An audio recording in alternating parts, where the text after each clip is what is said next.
नमस्कार दोस्तों, स्वागत है आपका रिक्रूटमेंट जॉब्स यूट्यूब चैनल पर। दोस्तों, इलाहाबाद विश्वविद्यालय मतलब यूनिवर्सिटी ऑफ इलाहाबाद की तरफ से यहाँ पर बहुत बड़ी बम्पर भर्ती निकल के आ चुकी है। दोस्तों, नॉन टीचिंग स्टाफ के लिए यहाँ पे भर्ती है।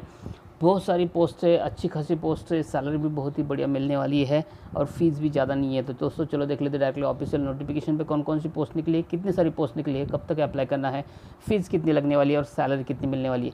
दोस्तों चलो देख लेते डायरेक्टली ऑफिशियल नोटिफिकेशन पे। तो दोस्तों आप देख सकते हैं, आपके सामने ओपन हो चुका है यूनिवर्सिटी ऑफ इलाहाबाद की तरफ से निकला हुआ ग्रुप सी का ये नोटिफिकेशन। आप यहाँ पे देख सकते हैं, recruitment for the non teaching positions group C post.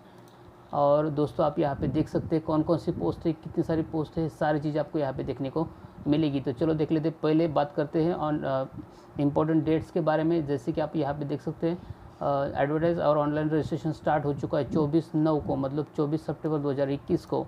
और लास्ट डेट आप यहाँ पे देख सकते हैं, लास्ट डेट है 23 अक्टूबर 2021, मतलब 23 अक्टूबर तक आप यहाँ पे अप्लाई कर सकते हो।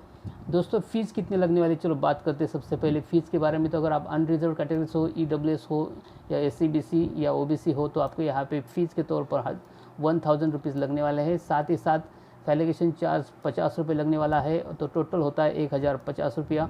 और SC/ST अगर आप कैंडिडेट हो तो आपको सिर्फ 400 रुपये फीस लगेगी, प्लस 50 रुपये फैसिलिटिंग चार्ज के लगेंगे, मतलब 450 रुपये यहाँ पे आपको फ़ीस लगेगी टोटल। और अगर आप वुमन हो या PWD कैंडिडेट हो तो आपको यहाँ पे फीस के तौर पर कुछ भी नहीं है, सिर्फ आपको 50 रुपये जो कि फैसिलिटिंग चार्ज है वो सिर्फ आपको यहाँ पे भरना ज़रूरी है। दोस्तों बाकी जो कैंडिडेट है, जैसे कि आप यहाँ पे देख सकते हैं, those who have applied earlier against the advertisement number, जो पहले एडवर्टाइज निकली थी उसके अगेंस्ट में अगर आपने अप्लाई कर लिया है डाटा एंट्री ऑपरेटर के लिए और एनिमल अटेंडेंट्स के लिए, तो आप यहाँ पे देख सकते हैं उनके लिए सिर्फ 50 रुपये फैसिलिटिंग चार्ज जो है वही खाली भरना पड़ेगा। और बाकी भी है, जैसे कि दूसरी जो एडवर्टाइज निकल के आ चुकी थी, एडवर्टाइज नंबर 3 2016 की और एडवर्टाइज नंबर 2 2018 की है। दोनों पोस्ट लेकर आपने पहले अप्लाई कर चुके हो तो आपको सिर्फ और सिर्फ फैसिलिटिंग चार्ज लगेगी। लेकिन अगर आप यहाँ पे देख सकते हैं, अगर आपने एडवर्टाइज नंबर 3 2016 के लिए अगर आपने अप्लाई किया था for semi professional assistant, technical assistant, laboratory assistant और लेबोरेटरी अटेंडेंट के लिए, तो आपको अगर आप अनरिजर्व कैटेगरी से हो, EWS हो, SC/BC हो, तो आपके यहाँ पे 500 रुपये फीस लगेगी फीस के तौर पर, प्लस 50 रुपये आपको फैसिलिटिंग चार्ज लगेगा, टोटल 550 रुपये लगेगा। और अगर आप SC/ST कैंडिडेट हो तो आपको 200 रुपये प्लस 250 रुपये लगेंगे। और अगर आप वुमन या PWD कैंडिडेट हो तो आपको यहाँ पे सिर्फ 50 रुपये फैसिलिटिंग चार्ज के तौर पर फीस भरनी पड़ेगी। दोस्तों वैकेंसी के बारे में डिटेल्स में जानना चाहते हो तो आप यहाँ पे देख सकते हैं वैकेंसी पोजीशंस क्या क्या निकली है। तो आप यहाँ पे देखिए, एनिमल अटेंडेंट्स की C ग्रुप की पोस्ट है पहली वाली, जो कि लेवल 1 की पोस्ट है और इसके लिए आप टोटल 5 पोस्ट निकल के आ चुकी है, देख सकते हैं। इसके लिए कैटेगरी वाइज आप यहाँ पे आके चेक कर सकते हो। दूसरी जो पोस्ट है वो असिस्टेंट ड्राफ्ट्समैन की पोस्ट यहाँ पे निकल के आ चुकी है दोस्तों, वो भी C कैटेगरी की, मतलब टोटल जो पोस्ट है सब C कैटेगरी के है।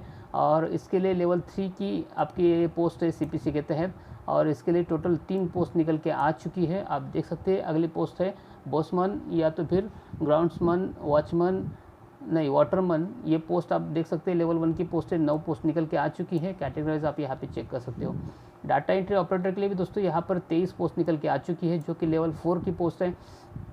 दोस्तों अगली जो है ड्राफ्ट्समैन की पोस्ट है, ड्राफ्ट्समैन के लिए 2 पोस्ट यहाँ पे निकल के आ चुकी है। और अगली पोस्ट है ड्राइवर के C ग्रेड की पोस्ट है दोस्तों, यहाँ पे ग्रुप C की पोस्ट है, लेवल 2 की आपको यहाँ पे सैलरी मिलने वाली है। और उसके लिए जो टोटल पोस्ट है वो 2 है और दोनों की दोनों अनरिजर्व है, मतलब ओपन कैटेगरी के हैं। हिंदी टाइपिस्ट के लिए भी दोस्तों आप यहाँ पे देख सकते हो 1 पोस्ट निकल के आ चुकी है, जो कि अनरिजर्व कैटेगरी है, ओपन के लिए है और वो भी लेवल 2 की पोस्ट है। दोस्तों जूनियर ऑफिस असिस्टेंट के तौर पर आप यहाँ पे देख सकते हैं 49 पोस्ट निकल के आ चुकी है, उसमें से 21 पोस्ट अनरिजर्व के लिए है, 4 पोस्ट EWS के लिए है, 13 पोस्ट OBC के लिए, 7 पोस्ट SC के लिए और 4 पोस्ट ST के लिए, और बाकी डिसेबिलिटीज़ मतलब PWD के लिए पोस्ट है। कुल मिला के 49 पोस्ट है दोस्तों यहाँ पर। और आप अगली पोस्ट देख सकते हैं, लेबोरेटरी असिस्टेंट की पोस्ट निकल के आ चुकी है, लेवल 4 की सैलरी आपको यहाँ पे मिलने वाली है। 30 पोस्ट निकल के आ चुकी है, उसमें से 12 पोस्ट जो अनरिजर्व की है, EWS के लिए 3 पोस्ट है और OBC के लिए 8 पोस्ट है और SC के लिए 5 पोस्ट और ST के लिए 2 पोस्ट है। दोस्तों अगली पोस्ट है लेबोरेटरी अटेंडेंट, और लेबोरेटरी अटेंडेंट की आप देख सकते हैं यहाँ पर लेवल 1 की पोस्ट निकल है दोस्तों, मतलब यहाँ पे लेवल 1 की सैलरी आपको यहाँ पे मिलेगी 7 CPC के तहत। और वो टोटल पोस्ट है 47, उसमें से 20 पोस्ट है अनरिजर्व के लिए, 4 पोस्ट है EWS के लिए, 13 पोस्ट है OBC के लिए और 7 पोस्ट है SC के लिए और 3 पोस्ट है ST के लिए। दोस्तों लेबोरेटरी अटेंडेंट के लिए आगे देख सकते हैं 64 पोस्ट निकल के आ चुकी है। उसमें से 28 पोस्ट अनरिजर्व की है, 6 पोस्ट ईडब्ल्यूएस के लिए, 17 पोस्ट है जो ओबीसी के लिए है और 9 पोस्ट है एससी के लिए और 4 पोस्ट है एसटी के लिए, बाकी फिजिकल हैंडीकैप के लिए। और दोस्तों मल्टीटास्किंग स्टाफ मतलब एमटीएस की पोस्ट यहाँ पे निकल के आ चुकी है। लेवल 1 की पोस्ट है दोस्तों, यहाँ पर सैलरी लेवल 1 की आपको मिलेगी 7 सीटीसी के तहत, और उसके लिए आपको यहाँ पे देख सकते हैं 90 पोस्ट निकल के आ चुकी है, मतलब 90 पोस्ट है। और उसमें से 36 पोस्ट जो है वो ओपन के लिए, जनरल के लिए है, अनरिजर्व के लिए है, और 9 पोस्ट ईडब्ल्यूएस के लिए है, ओबीसी के लिए 24 पोस्ट है, 14 पोस्ट एससी के लिए है और 7 पोस्ट एसटी के लिए है, बाकी फिजिकल चैलेंजर्स के लिए मतलब पीडब्ल्यू के लिए यहाँ पे निकल के आ चुकी है। तो दोस्तों इतनी सारी पोस्ट यहाँ पे निकल के आ चुकी है। बाकी देख सकते हैं फार्मासिस्ट की भी पोस्ट निकल के आ चुकी है 3, जिसके लिए लेवल 5 की सैलरी मिलने वाली है, और वो तीनों की तीनों जनरल की पोस्ट है। दोस्तों सेमी प्रोफेशनल असिस्टेंट की आप यहाँ पे देख सकते हैं लेवल 5 की सैलरी मिलने वाली है, और उसके लिए 7 पोस्ट निकल के आ चुकी है, जो कि जनरल के लिए 5 पोस्ट है, और एक एससी और एक एसटी के लिए पोस्ट निकल के आ चुकी है। दोस्तों सिक अटेंडेंट की पोस्ट यहाँ पे 2 है, जो कि जनरल के लिए निकल के आ चुकी है, और उसके लिए लेवल 1 की सैलरी आपको मिलेगी। स्टेनोग्राफर की भी आप यहाँ पे देख सकते हैं लेवल 5 की सैलरी मिलने वाली है, और उसके लिए और यहाँ पे 13 पोस्ट निकल के आ चुकी है, जो कि 8 पोस्ट अनरिजर्व के लिए है, एक AEWS के लिए, 3 पोस्ट ओबीसी के लिए, 1 पोस्ट एससी के लिए है। दोस्तों टेक्निकल असिस्टेंट की आप यहाँ पे देख सकते हैं 8 पोस्ट निकल के आ चुकी है, जो कि जनरल के लिए 5 है, ओबीसी के लिए 2 है और एससी के लिए 1 पोस्ट है, और लेवल 5 की सैलरी यहाँ पे देखने को मिल रही है। दोस्तों वायरमैन भी यहाँ पे पोस्ट निकल के आ चुकी है, 2 पोस्ट है, जो कि दोनों की दोनों अनरिजर्व के लिए है, और लेवल 2 की आपको यहाँ पे सैलरी मिलेगी। और एक्सरे टेक्नीशियन की भी आप देख सकते हैं यहाँ पे 1 पोस्ट निकल के आ चुकी है, जो कि जनरल के लिए है, और उसके लिए लेवल 5 की सैलरी आपको मिलने वाली है। तो दोस्तों बहुत ही बढ़िया जाहिरात यहाँ पे निकल के आ चुकी है, एडवर्टाइजमेंट अच्छी खासी पोस्ट ही है, आप यहाँ पे ज़रूर अप्लाई कर सकते हो। दोस्तों यहाँ पे डिसेबिलिटीज़ के बारे में डिटेल्स में बारे में बताया है, जो कि आप यहाँ पे आके चेक कर सकते हैं, मैं इसके बारे में नहीं बताऊँगा। बाकी जनरल इंस्ट्रक्शन भी दी गई है, जो कि आप यहाँ पे आके ज़रूर चेक करना चाहिए अप्लाई करने से पहले। दोस्तों बाकी चीज़ें हैं जो मैं कवर करूँगा यहाँ पे, तो चलो देख लेते हैं बाकी चीज़ें जो कि इंपॉर्टेंस होती है। जैसे कि फ़ीस के बारे में जो मैंने आपको पहले बताया वो तो हो गई। अभी दूसरी बात चलो बात करते हैं मिनिमम एलिजिबिलिटी के लिए, मतलब आपकी एलिजिबिलिटी क्वालिफिकेशन क्या होनी चाहिए उसके बारे में। दोस्तों देख सकते हैं एनिमल अटेंडेंस के लिए आप यहाँ पे एज की बात करें तो आपका 35 ईयर्स के ऊपर आपका एज नहीं होना चाहिए। रिलैक्सेशन एज पर गवर्नमेंट रूल आपको यहाँ पे देखने को मिलने वाला है।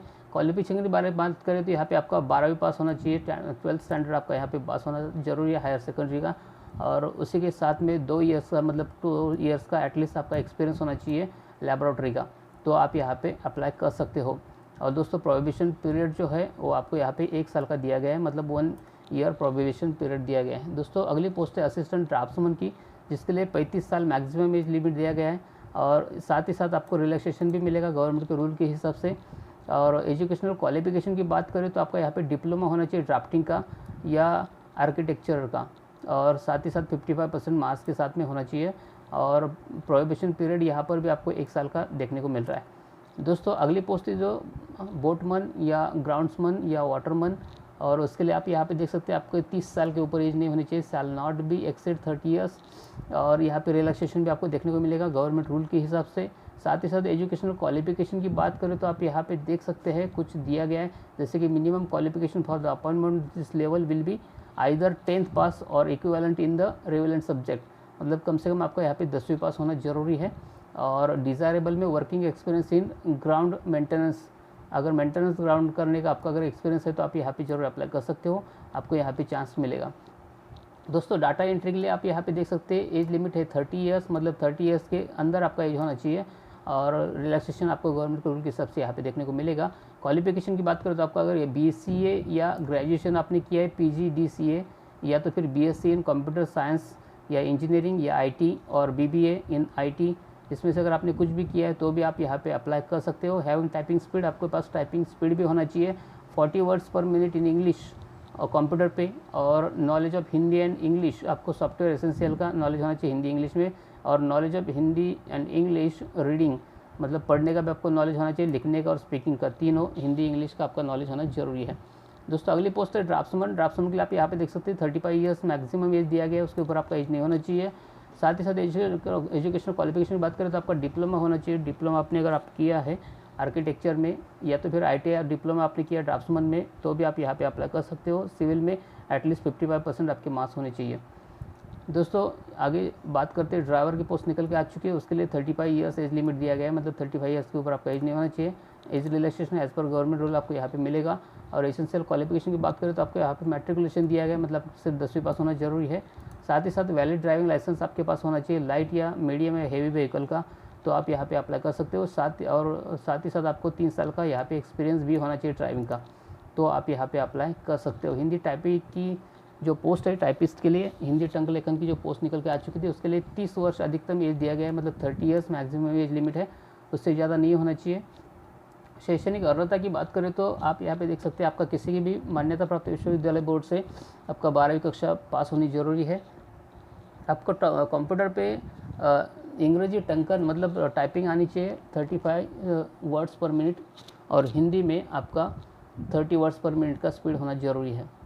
दोस्तों जूनियर ऑफिस असिस्टेंट की पोस्ट है, उसके लिए भी 30 ईयर्स का मैक्सिमम एज लिमिट दिया गया है। और साथ ही साथ क्वालिफिकेशन की बात करें तो आपका कोई भी ग्रेजुएशन होना चाहिए सिर्फ 50% मार्क्स के साथ में, और आपको टाइपिंग आना चाहिए 30 वर्ड्स पर मिनट इन इंग्लिश और 25 वर्ड्स पर मिनट इन हिंदी, और टाइप राइटिंग थ्रू कंप्यूटर। और दोस्तों अगर डिग्री या डिप्लोमा आपने किया है कंप्यूटर एप्लीकेशन में, साइंस में, कंप्यूटर साइंस में, या knowledge of operation of latest package relating to payroll accounts MTS etcetera, इसमें से अगर आपको एक्सपीरियंस है तो आप यहाँ पे अप्लाई कर सकते हो, ये आपका डिज़ायरेबल पकड़ा जाएगा। दोस्तों लैबोरेटरी असिस्टेंट के लिए पोस्ट जो निकली है उसके लिए भी आपका यहाँ पे एज लिमिट दिया गया है 30 साल, मतलब 30 ईयर्स से ऊपर नहीं एज होना चाहिए। और साथ ही साथ आपको यहाँ पे बैचलर डिग्री होना चाहिए, और आपके सब्जेक्ट जो है वो physics, chemistry, zoology, botany, psychology, computer science, computer applications, या डिफेंस स्टडीज़, स्टैटिस्टिक, या होम साइंस, इसमें से अगर कोई सब्जेक्ट है ग्रेजुएशन में तो आप यहाँ पे जरूर अप्लाई कर सकते हो। साथ ही साथ आपको टाइपिंग आना बहुत जरूरी है, और टाइपिंग में आपका जो स्पीड है वो 30 वर्ड्स पर मिनट इन इंग्लिश होना चाहिए कंप्यूटर पे, तो आप यहाँ पे अप्लाई कर सकते हो।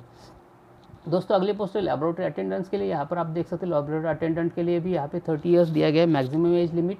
और साथ ही साथ आपका यहाँ पे एजुकेशनल क्वालिफिकेशन बात करें तो आपका 12th पास होना जरूरी है, और फिर 2 साल का एक्सपीरियंस भी होना चाहिए लैबोरेटरी का, तो आप यहाँ पे अप्लाई कर सकते हो।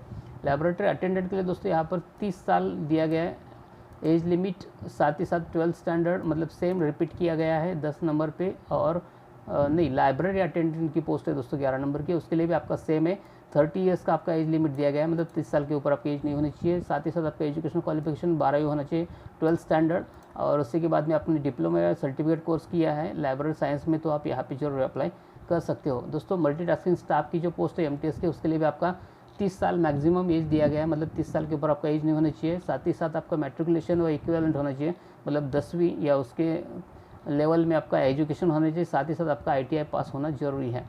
दोस्तों फार्मासिस्ट की पोस्ट के लिए आप यहाँ पे देख सकते हैं एज लिमिट की बात करें तो 35 ईयर्स दिया गया है, मतलब 35 साल के ऊपर आपकी एज नहीं होनी चाहिए, और बाकी आपका बैचलर डिग्री होना चाहिए फार्मेसी में, तो आप यहाँ पे अप्लाई कर सकते हो। या तो फिर आपके पास 10+2 मतलब 12 पास होना चाहिए, साथ ही साथ 2 साल का डिप्लोमा अपने फार्मेसी में किया है तो भी आप यहाँ पे अप्लाई कर सकते हो। और should be registered with state pharmacy council, आपका स्टेट फार्मेसी काउंसिल में रजिस्ट्रेशन होना जरूरी है। दोस्तों सेमी प्रोफेशनल असिस्टेंट की जो पोस्ट निकल के आ चुकी है उसके लिए एज लिमिट दिया गया है 35 ईयर्स। अगर आप SC ST OBC कैंडिडेट हो तो आपको यहाँ पे रिलेक्सेशन देखने को मिलेगा। और एजुकेशनल क्वालिफिकेशन की बात करें तो आपका BLib bachelor of library science या bachelor of library science with 50% marks अगर आपके है तो आप यहाँ पे जरूर अप्लाई कर सकते हो। साथ ही साथ आपको कंप्यूटर का नॉलेज होना भी जरूरी है। दोस्तों सिक अटेंडेंट की जो पोस्ट निकल के आ चुकी है उसके लिए एज लिमिट दिया गया है 30 साल मतलब 30 ईयर्स। और साथ ही साथ आपके एजुकेशन क्वालिफिकेशन में मैट्रिकुलेशन दिया गया है, मतलब 12वीं पास आपका होना जरूरी है, 10वीं पास आपका होना जरूरी है। साथ ही साथ 2 साल का आपका एक्सपीरियंस होना चाहिए ड्रेसर, वार्ड बॉय या वार्ड गर्ल में, तो आप यहाँ पे अप्लाई जरूर कर सकते हो।